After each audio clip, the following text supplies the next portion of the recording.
प्रिय सहभागियों, आदाब, नमस्कार। मूक्स के इस ऑनलाइन पटल अर्थात प्लेटफॉर्म के अंतर्गत हमारा सीखने सिखाने का कार्य सतत जारी है। आज हम लोग नवें सप्ताह के चौथे कालांश में पहुंच गए हैं। हिंदी भाषा के पठन पाठन के लिए निर्धारित पाठ्यक्रम हिंदी भाषा बोध के व्याख्यान संख्या 44 में आप सभी लोगों का हार्दिक स्वागत है। मैं मेराज अहमद, प्रोफेसर हिंदी विभाग, अलीगढ़ मुस्लिम यूनिवर्सिटी अलीगढ़, नवें सप्ताह के 44वें व्याख्यान के साथ आप सब लोगों के बीच उपस्थित हूँ। प्रिय शिक्षार्थियों, हर कक्षा में हम कुछ नया सीखते हैं और यह जो नया सीखने का सिलसिला है वो आज भी जारी रहेगा। लेकिन गौरतलब ये है कि अगर हम कुछ नया सीख रहे हैं तो आवश्यक ये भी है कि पुराना भी हमारे भीतर बसा रहना चाहिए। तो हम पिछले व्याख्यान को संक्षेप में देखते हैं, उस पर दृष्टिपात करते हैं। पिछली जो कक्षा थी यानी कालांश था, उसमें हमने संप्रेषण, उसका अर्थ, उसकी परिभाषा और उसके स्वरूप पर विस्तार से विचार करते हुए उसके विविध पक्षों का ज्ञान प्राप्त किया था और उसको विविध उदाहरणों के माध्यम से समझने का प्रयत्न किया था। आशा है कि वो व्याख्यान आपके लिए लाभदायी सिद्ध हुआ होगा। आज का जो व्याख्यान है उसके लिए जो हमने विषय चुना है वो विषय है श्रवण, वाचन, पठन एवं लेखन कौशल। आज के इस व्याख्यान से हम जानेंगे कि भाषा कौशल क्या है, वाचन क्या है, पठन क्या है और लेखन कौशल क्या है। इसके बारे में हम जानकारी हासिल करेंगे और इस पर गहराई से विचार करके इसके एक एक तंतुओं को स्पष्ट करने का हम लोग प्रयास करेंगे। इससे आप इसकी विस्तार में जा करके आप इसके संदर्भ में इसके बारे में सीखेंगे और जानेंगे। मानव अपने विचारों का आदान प्रदान कैसे करता है? सुनकर, बोलकर, पढ़कर और लिख करके करता है। भाषा से संबंधित इन चारों प्रक्रियाओं को प्रयोग करने की जो क्षमता होती है वही भाषा कौशल कहलाती है। भाषा कौशल से तात्पर्य है सुनना तथा पढ़ना, विचारों को ग्रहण करने से तथा बोलना और लिखना, विचारों को अभिव्यक्त करना। तो इस प्रकार से आप देख सकते हैं कि ये चार होते हैं। पहला श्रवण कौशल, वाचन कौशल, पठन कौशल और लेखन कौशल, यानी ये भाषा कौशल के विविध रूप हैं। इसी के द्वारा विचारों का आदान प्रदान होता है, संप्रेषण की प्रक्रिया संपन्न होती है। तो आइए सबसे पहले हम लोग बात करते हैं श्रवण कौशल पर। श्रवण शब्द श्री धातु से बना है जिसका संबंध सुनने और अधिगम करने से होता है, यानी इसका अर्थ होता है सुनना और अधिगम करना। ये शब्द अंग्रेजी के लिसनिंग शब्द का पर्याय है। इसका अर्थ ध्वनियों को सुनना नहीं अपितु उन ध्वनियों को सुन करके उसका अर्थ निकालना। और ये कैसे होता है? जो सुनी हुई ध्वनियाँ होती हैं उसको हम अर्थ के साथ जोड़ करके चिंतन करते हैं, मनन करते हैं और फिर वास्तविक अर्थ तक पहुंचते हैं। श्रवण कौशल के लिए मस्तिष्क की एकाग्रता और इंद्रियों का संयम अत्यंत आवश्यक होता है। यानी इसके लिए आपको अपने चित्त को एकाग्र करना होगा और आपको अपने ध्यान को केंद्रित करना होगा। यानी कहने का आशा है कि आपकी इंद्रियां इधर उधर ना भटकें। भाषा श्रवण का संबंध किससे होता है? आरंभिक धरातल पर इसका संबंध कर्ण से होता है। शब्द का अर्थ सामाजिक प्रसंग में सुनने संदर्भ में, यानी इसको जब हम सामाजिक संदर्भ में सुनते हैं तो उसी प्रसंग में इसको ग्रहण किया जाता है। कोई भी छात्र कविता, कहानी, भाषण, वाद विवाद, वार्तालाप आदि का जो ज्ञान प्राप्त करता है वो कैसे प्राप्त करता है? उसका प्रारंभिक चरण होता है सुनना।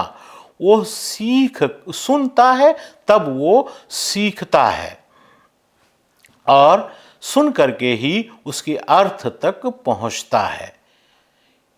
तो अगर उसके जो इंद्री है यानी श्रवणेंद्री है जिससे वो सुनता है अर्थात कान है, अगर उसमें कोई दोष है तो वह भाषा को सही से सीख नहीं सकता है और जब वो भाषा को सीखेगा नहीं तो अपने मनोभावों को व्यक्त करने में वो सक्षम नहीं होगा।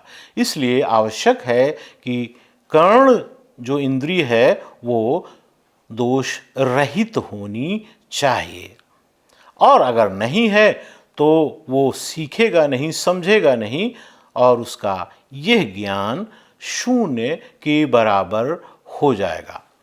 बालक सुनकर ही अनुकरण द्वारा आप लोग जानते हैं कि भाषा का ज्ञान अर्जित करता है। यानी उसके भाषा ज्ञान के अर्जन की प्रक्रिया कहाँ से आरंभ होती है? अनुकरण से आरंभ होती है। इसके महत्व को आप देख सकते हैं उदाहरण के माध्यम से। बच्चा जन्म लेता है और फौरन ही वो सुनने लग जाता है और फिर धीरे धीरे जो ध्वनियाँ वो सुनता है वो ध्वनियाँ उसके मस्तिष्क पर, उसके मानस में अंकित हो जाती हैं और यही ध्वनियाँ उसके भाषा ज्ञान का आधार होती हैं।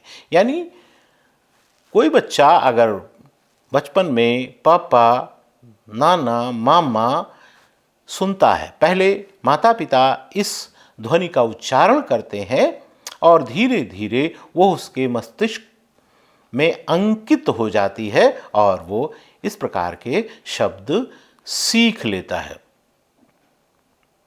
और जब वो सुनता है, बार बार सुनता है, तो वो उसमें जो अंतर होता है यानी जो अलग अलग ध्वनियाँ होती हैं, सूक्ष्म अंतर होता है, उसको भी वो ग्रहण कर लेता है और उसके भीतर अलग अलग शब्द को सुनने की क्षमता निर्मित होने लगती है। और महत्वपूर्ण बात यह है कि श्रवण कौशल जो है वो दूसरे जो भाषा कौशल होते हैं उसको विकसित करने का मुख्य आधार भी माना जा सकता है। इसे आप अध्ययन की आधारशिला के रूप में भी रेखांकित कर सकते हैं। इसी से यानी श्रवण कौशल से ही वाचन कौशल का विकास होता है। व्यक्ति के व्यक्तित्व के विकास में भी उसका श्रवण कौशल महत्वपूर्ण होता है। यानी अगर आप सुनने की एक क्षमता रखते हैं दूसरों की बातों को, तो निश्चित रूप से आपके व्यक्तित्व को एक गंभीर व्यक्तित्व के रूप में देखा और जाना जाता है। श्रवण कौशल विभिन्न साहित्यिक, सांस्कृतिक कार्यक्रमों में जो आप हासिल करते हैं, प्राप्त करते हैं, उसमें भी वो सहायक होता है। यानी इसके बिना आप कुछ भी प्राप्त नहीं कर सकते हैं। श्रवण कौशल का उद्देश्य सुनकर अर्थ ग्रहण करने की योग्यता को विकसित करना होता है। इसके द्वारा सुन करके आप ग्रहण करने की योग्यता का विकास करते हैं। लोगों की भाषा और साहित्य में ये कौशल रुचि पैदा करता है। उसके भीतर जानने योग्य सामग्री का सारांश ग्रहण करने की क्षमता विकसित करता है। धैर्यपूर्वक सुनना, सुनने के शिष्टाचार का पालन करना, ये क्या होता है? ये श्रवण कौशल का एक महती उद्देश्य होता है। ग्रहणशीलता की मना स्थिति को बनाए रखना, शब्दों, मुहावरों और उक्तियों इत्यादि के भाव को सुन करके वो उसके अर्थ को समझता है। छात्रों की जो मानसिक, बौद्धिक विकास की प्रक्रिया होती है, उसको ये कौशल क्या करता है? सुदृढ़ बनाता है। भाव, विचारों और तथ्यों का मूल्यांकन भी श्रवण कौशल के माध्यम से किया जाता है। अब हम देखेंगे कि इसका जो विकास होता है मनुष्य के भीतर या एक विद्यार्थी के भीतर, वो उस विकास में कौन कौन सी बाधाएं होती हैं। तो शैक्षिक वातावरण का अभाव बाधा के रूप में आता है। अगर कठिन भाषा का प्रयोग किया जाता है तो भी बाधा होती है। अशुद्ध उच्चारण भी बाधा के रूप में खड़ा हो जाता है। इसी प्रकार जो शिक्षण की सामग्री होती है, विविध सामग्री को शिक्षित करने के लिए उपयोग में लाया जाता है, उसका अभाव भी इसको बाधित करना है। श्रवण कौशल की कुछ विधियां होती हैं। सस्वर वाचन, प्रश्न उत्तर, कहानी सुनना, कहना, भाषण इत्यादि के माध्यम से इसे विकसित किया जाता है। इसकी कुछ और सहायक सामग्री होती है। अगर इस कौशल को बढ़ाना है तो हम ग्रामोफोन, टेप रिकॉर्डर, रेडियो, चलचित्र, दूरदर्शन, वीडियो, कंप्यूटर का भी प्रयोग करते हैं। तो ये प्रयोग जो हैं कुल मिलाकर के श्रवण कौशल को सुदृढ़ बनाते हैं। अब हम लोग बात करते हैं वाचन की। वाचन क्या है? उसका स्वरूप कैसा होता है? मानव प्रधानता अपनी अनुभूतियों तथा मनोवेगों की अभिव्यक्ति उच्चारण द्वारा करता है, यानी मौखिक माध्यम से करता है। तो इस प्रकार से आप कह सकते हैं कि मानव के भावों की अभिव्यक्ति का जो साधारण रूप से साधन होता है वो क्या होता है? उसका मौखिक रूप से उच्चरित रूप, यानी उच्चरित भाषा। और आप ये भी जानते हैं कि भावों के आदान प्रदान का जो माध्यम है वो यही भाषा है, यानी जो हमारी वाणी होती है वही उसका आधार होती है। जो वर्तमान आधुनिक युग है, इसमें अगर आपको सफल होना है तो इसके लिए मौखिक रूप से जो भाव प्रकाशन होता है उसका ख़ास तौर से इस वैश्वीकरण के युग में बहुत ही गहरा योगदान होता है। अगर हमको जीवन में सफल होना है तो मौखिक भाव प्रकाशन यानी आपको अपने बात को कहने की क्षमता विकसित करनी होगी। तभी आप एक सफल व्यक्ति के रूप में अपना अस्तित्व बरकरार रख सकते हैं। जीवन के प्रत्येक क्षेत्र में व्यक्ति को जो उसकी मौखिक अभिव्यक्ति है वो कहीं न कहीं सहयोग देती है। व्यक्ति को उसकी शरण में जाना होता है और जब मनुष्य अपने भावों और विचारों को मौखिक यानी मुखेंद्रियों द्वारा उच्चरित ध्वनियों के माध्यम से बोल करके अभिव्यक्त करता है तो यही कौशल क्या कहलाता है? वाचन कौशल कहलाता है। अब अगर हम वाचन कौशल के महत्व की बात करें तो हम देखते हैं कि भाषा की शिक्षा कहाँ से आरंभ होती है? मौखिक भाषा से ही आरंभ होती है।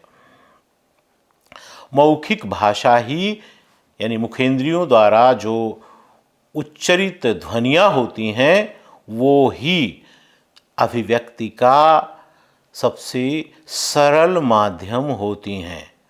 मौखिक भाषा के द्वारा विचारों के आदान प्रदान से हम नई नई जानकारियां हासिल करते हैं और अगर व्यक्ति अशिक्षित है तो वो मात्र इसी के द्वारा ज्ञान अर्जित करता है। तो हम देख सकते हैं कि सामाजिक संबंधों को सुदृढ़ बनाने में और मनुष्य को अपने सामाजिक जीवन में सामंजस्य स्थापित करने में भी इस मौखिक भाषा की महती भूमिका होती है। इसका उद्देश्य क्या होता है? इसका उद्देश्य होता है व्यक्ति का जो उच्चारण है वो शुद्ध हो और परिमार्जित हो। विशेष रूप से छात्रों को शुद्ध उच्चारण, उचित स्वर, उचित गति के साथ बोलने में ये कौशल सहायता प्रदान करता है।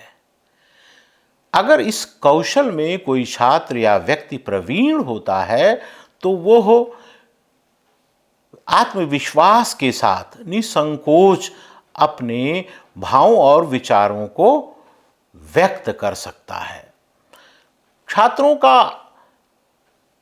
व्याकरण संबंध भाषा का प्रयोग करना और साथ ही व्याकरण सम्मत भाषा का प्रयोग यानी विराम चिन्हों का ध्यान, मुहावरेदार भाषा,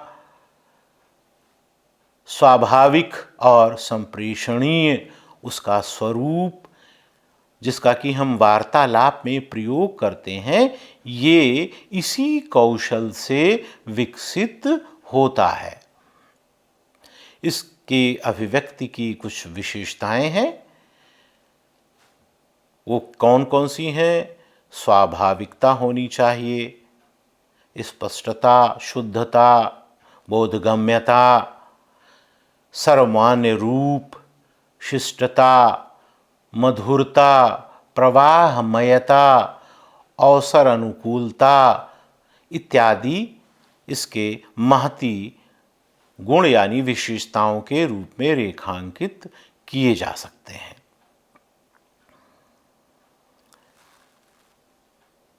इसके बाद हम लोग ये देखेंगे कि जो अगला हमारा बिंदु है वो है पठन और हम लोग पठन कौशल पर बात करेंगे।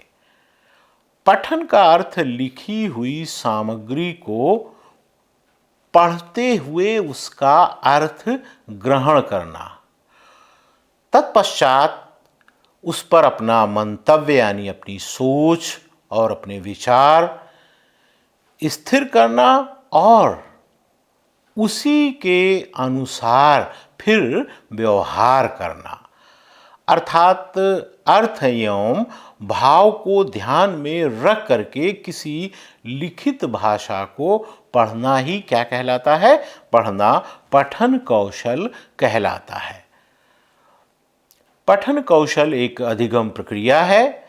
भाषा शब्द से ही ज्ञात होता है कि भाषा का मूल रूप उच्चरित रूप है। जब ज्ञान देना आरंभ होता है तो अक्षरों के प्रत्यय हमारे मस्तिष्क के कक्ष भाग में यानी केंद्र में क्रमबद्ध होकर के जुड़ जाते हैं और एक छवि बनती है, एक तस्वीर बनती है और उसी को हम ध्वनियों के माध्यम से उच्चरित करके प्रेषित करते हैं, संप्रेषित करते हैं। और यह क्रिया जिसमें शब्दों के साथ अर्थ निहित होते हैं वो पठन कहलाती है। इसको हम इस प्रकार से भी कह सकते हैं, लिखित भाषा के ध्वन्यात्मक पाठ को मौखिक पठन कहा जाता है। बिना अर्थ ग्रहण किए गए पढ़ने की क्रिया को पठन नहीं कह सकते। यानी अगर हम पढ़ते हैं लेकिन अर्थ हम ग्रहण नहीं करते हैं, हम समझते नहीं हैं जो हम पढ़ते हैं, तो ये क्रिया पठन नहीं कहलाएगी।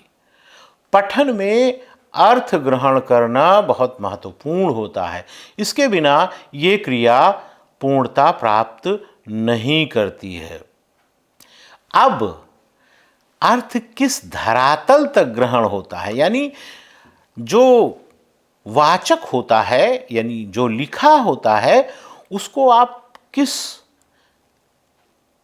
स्तर तक ग्रहण कर सकते हैं, ये निर्भर करता है कि आपके पढ़ने का कौशल क्या है। कोई पाठ अगर आपके सामने है तो आप अगर पठन कौशल में पारंगत होंगे तो लक्षित अर्थ तक अधिक गहराई के साथ पहुंच सकते हैं। इसके महत्व पर विचार करते हैं तो हम देखते हैं कि पठन कौशल का जीवन के बहुत सारे क्षेत्रों में महत्व होता है, इसकी आवश्यकता होती है। अगर पढ़ने की योग्यता मनुष्य के अंदर नहीं होती है तो वो ये जो संस्कृति है, साहित्य है, इसमें वो प्रवेश नहीं कर सकता है और उसका आनंद नहीं ले सकता है। यानी जो हमारी थाती है, हमारी जो परंपराएं हैं और उसमें उन परंपराओं को संरक्षित करके जो लिपिबद्ध किया गया है, अगर हमारे भीतर पठन कौशल नहीं है तो उससे हम लाभान्वित नहीं हो सकते हैं। यह शिक्षा ग्रहण करने में सहायक होता है। पठन कौशल के माध्यम से आप समझ सकते हैं कि हम ज्ञान अर्जित कर सकते हैं, पढ़ करके भी ज्ञान अर्जित किया जाता है। आधुनिक युग जो है वो विशिष्टताओं का युग है। विशिष्टताएं कैसी? व्यवसाय की विशिष्टताएं इसमें कदाचित सबसे अधिक महत्वपूर्ण होती हैं और उनकी जो जानकारी है उसको भी हम पठन कौशल के माध्यम से हासिल कर सकते हैं।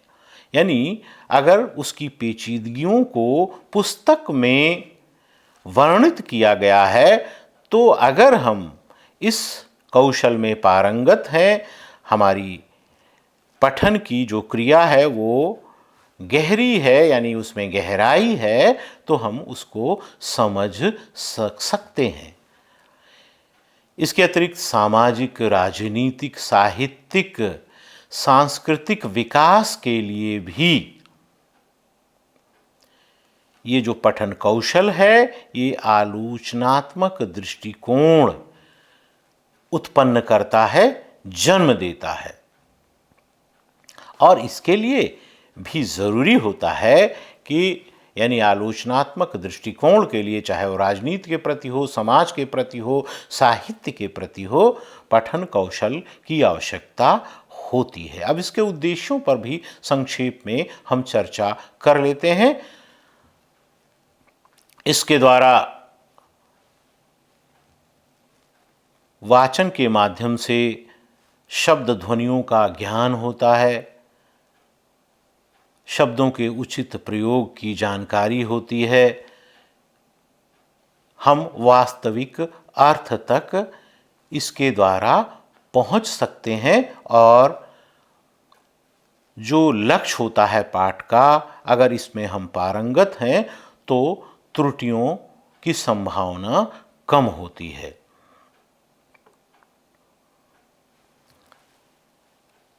इसके जो विविध माध्यम या विधियां हैं वो हैं ध्वनि साम्य विधि, स्वर उच्चारण विधि, वाक्य विधि, कहानी विधि, अनुकरण विधि, यानी इन के माध्यम से इसका अगर हम अभ्यास करते हैं तो हम पठन कौशल सीख सकते हैं। अब हम अपने अंतिम चरण में आते हैं, लेखन कौशल पर बात करेंगे। मौखिक रूप के अंतर्गत भाषा का ध्वन्यात्मक रूप एवं भाव की मौखिक अभिव्यक्ति शामिल होती है। जब इन ध्वनियों को प्रतीकों के रूप में व्यक्त किया जाता है और इन्हें लिपिबद्ध करके इसको स्थायित्व प्रदान कर दिया जाता है तो वो क्या कहलाता है? वो भाषा का लिखित रूप कहलाता है। भाषा के इस प्रतीक रूप की शिक्षा, प्रतीकों की पहचान और उनको निर्मित करने की क्रिया, ध्वनि को लिपिबद्ध करना ही है, यानी यही लेखन कौशल है। इसका मुख्य उद्देश्य क्या होता है? लेखन कौशल का मुख्य उद्देश्य छात्र जो विचार करें एवं निरीक्षण करने के उपरांत भाव को क्रमबद्ध रूप में लिखकर व्यक्त करते हैं, यानी इस कौशल के द्वारा छात्र जो है वो अपने भावों को लिख करके व्यक्त करते हैं। इसी के द्वारा ध्वनि समूहों का ज्ञान प्राप्त करते हैं, शब्द समूहों का ज्ञान प्राप्त करते हैं, यानी वाक्य से परिचित होते हैं, लिख करके सीखते हैं और मुहावरे इत्यादि भी इस कौशल के माध्यम से आप सीख सकते हैं। और जो भाषा के दूसरे उपकरण हैं जैसे विराम चिन्ह इत्यादि, वो भी लेखन कौशल के माध्यम से सहजता से व्यक्त होते हैं और इसकी भूमिकाओं को समझने के लिए, यानी विराम चिन्हों की भूमिकाओं को समझने के लिए हमको लेखन कौशल तक जाना होता है। अब लेखन कौशल के कुछ गुणों पर भी, वैशिष्ट्य पर भी हम विचार कर लें। लेखन सुंदर होना चाहिए, स्पष्ट होना चाहिए, सुडौल होना चाहिए, उसमें प्रवाहशीलता हो, क्रमबद्धता हो, विषय सामग्री को उचित अनुच्छेदों में भी विभाजित किया जाना चाहिए, भाषा व्याकरण सम्मत हो और जो अभिव्यक्ति है वो कैसी होनी चाहिए? वो संक्षिप्त होनी चाहिए। इसकी विधियां हैं, यानी आप कैसे मॉन्टेसरी विधि, रूपरेखानुकरण विधि, स्वतंत्र अनुकरण विधि। आप जानते हैं, देखते हैं कि बच्चों को कभी लिख करके सिखाया जाता है, तो कभी रट करके देख करके लिखना सिखाया जाता है। कुछ डॉट डॉट इत्यादि बना दिए जाते हैं स्लेट पर और उसी को दोहराने के लिए बच्चे से कहा जाता है, तो धीरे धीरे वो इस कौशल में पारंगत हो जाता है। प्रिय सहभागियों, दरअसल लेखन कौशल एक कला है। छात्रों के बौद्धिक और मानसिक स्तर के लिए, यानी इस कौशल में पारंगत होने के लिए जो सबसे ज़रूरी चीज़ होती है वो होती है अभ्यास। अभ्यास के द्वारा इस कला में आप पारंगत हो सकते हैं। और साहित्य में इसकी बड़ी महती भूमिका होती है, यानी मौखिक रचना की अपेक्षा, अगर कोई आप रचना करते हैं तो मौखिक रूप की अपेक्षा उसका जो लिखित रूप है वो अधिक संप्रेषणशील होता है।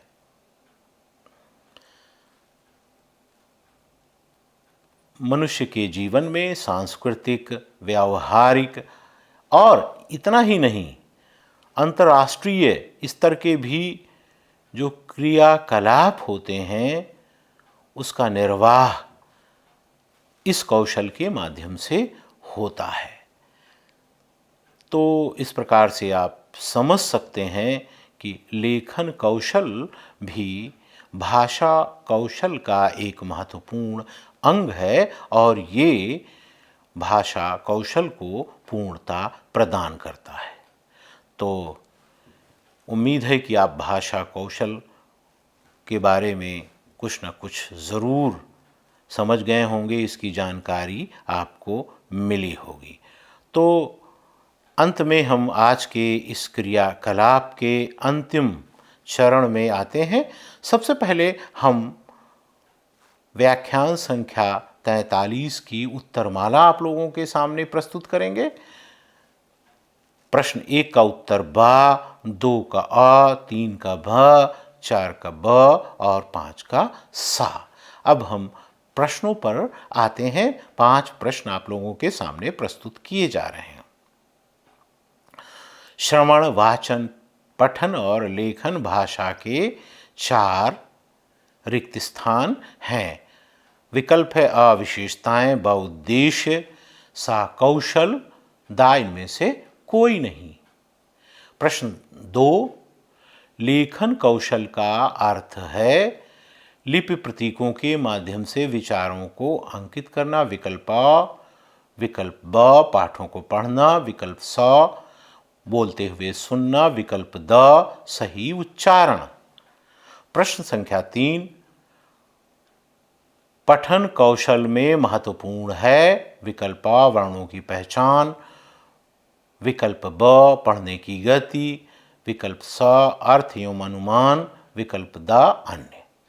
प्रश्न नंबर 4 है, पढ़ना लिखना दोनों का संबंध भाषा के रिक्त स्थान रूप से है। मानक, विकल्प अ, ब लिखित, सा मौखिक, दा इनमें से कोई नहीं। प्रश्न नंबर 5, शिक्षक का वाचन होता है। विकल्प अ मूक, विकल्प ब लिखित, सा अनुकरण और दा आदर्श वाचन। तो इस प्रकार से यह कालांश यहीं पर समाप्त होता है।